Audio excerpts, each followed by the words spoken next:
Tim Grittani is a well-known trader who's crossed over $10 million, and he used to only short, but now he's been longing. And if you're new to the channel, then you might not know, but I've had multiple conversations with him on the Be The Trader show that airs every Monday and Wednesday at noon market time. But there's one thing that really stood out from having conversations with Tim Grittani, and in fact, it may be two. One of those is that he is not afraid to be humble with himself and completely downsize. Now, I know I've talked about this before in the past, but I need you to understand.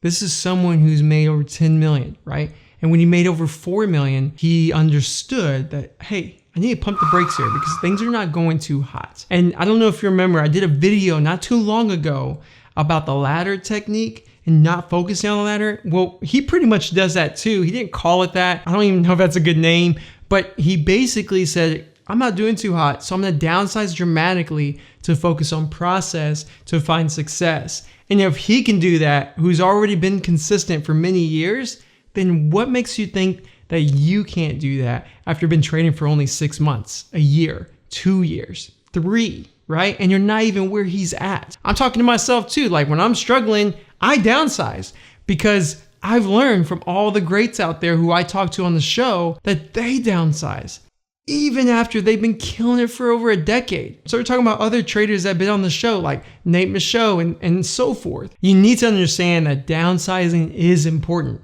It's a big takeaway that I have from Tim Grittani. The other one though is even more important in my opinion, and that is adapting. He used to only short. In fact, everything he talked about was short selling.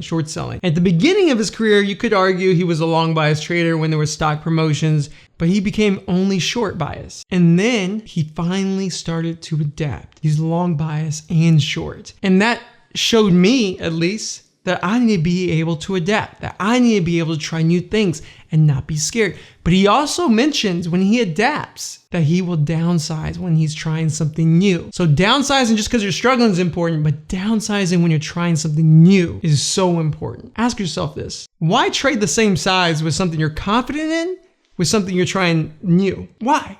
If you do that, you risk really hurting your confidence. And trading's a lot about confidence. Because why did Tim Grittani downsize? Because his confidence was rocked. Why is he downsizing to try and adapt to something new? Because his confidence isn't really high up there. So you need to understand that you guys need to hit that like button, hit that subscribe, and hit the bell, and check out the store for the merch to support the show. I appreciate it so much. But you need to understand that if he can downsize for these two situations, that you need to downsize.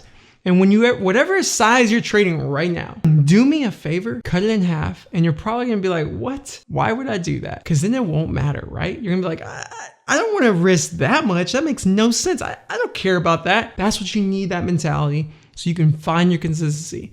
Because if you're not consistent, it's probably because you're sizing in way too much. And if you think it's not, cut it in half. And when you get that feeling of, oh, I don't even want to trade now because it makes no sense, that's how you know you're in the right size, especially when you're not consistent. Pay attention, downsize when you're struggling, downsize when you're trying something new, and whatever size you're trading right now, cut it in half, because I'm telling you now, if you do, you'll feel way, way different and you'll focus on process.